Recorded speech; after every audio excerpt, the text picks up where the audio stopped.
नमस्कार दोस्तों, मैं वैष्णवी। हेलो दोस्तों, नमस्कार, मैं पूजा। आप सबका स्वागत बा भैया पूजा लोकगीत के चैनल में। और एकदम बहुत धमाकेदार गारी गीत लाई आप सबके लिए अपनी बाजार के ऊपर, अपने घर के हमरे कैमरामैन के ऊपर। बहुत बढ़िया गारी गीत है। कैसन लग कमेंट में ज़रूर बताइए और ज़्यादा से ज़्यादा वीडियो को वायरल करी हैं। तो गीत का सुने और कैसा लग कमेंट में ज़रूर बताइए।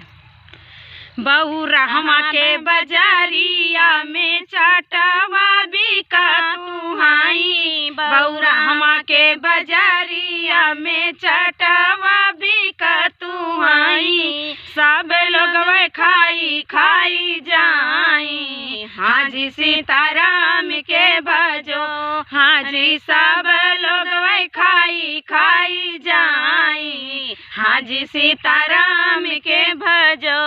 उहाई चटवा लैया मई राम कुमार रामा, उहाई चटवा लैके मई राम कुमार रामा, अरे अपनी बहिनी के चटावाई, हाजी सीताराम के भजो, अरे अपनी बहिनी के चटावाई, हाजी सीताराम के भजो।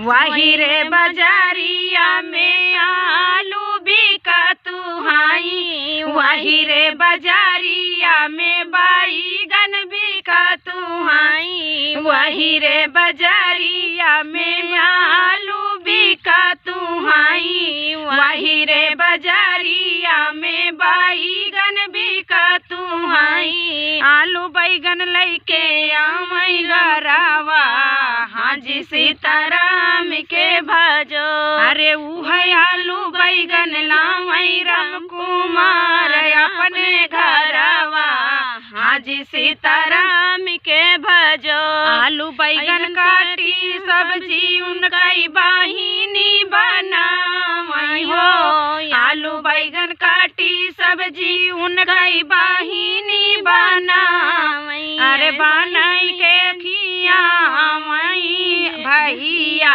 का, हाजी सीताराम के भजो, अरे सब्जी बनाई के जेवाई, हाजी सीताराम के भजो। खाई के खुश भये राम रे राम कुमार रामा, खाई के खुश भये हमरे राम कुमार रामा, अरे काउले बुबैनी तुई ना मामा, हाजी सीताराम के भजो, हाजी काउले बुबैनी तुई ना मामा, हाजी सीताराम के भजो।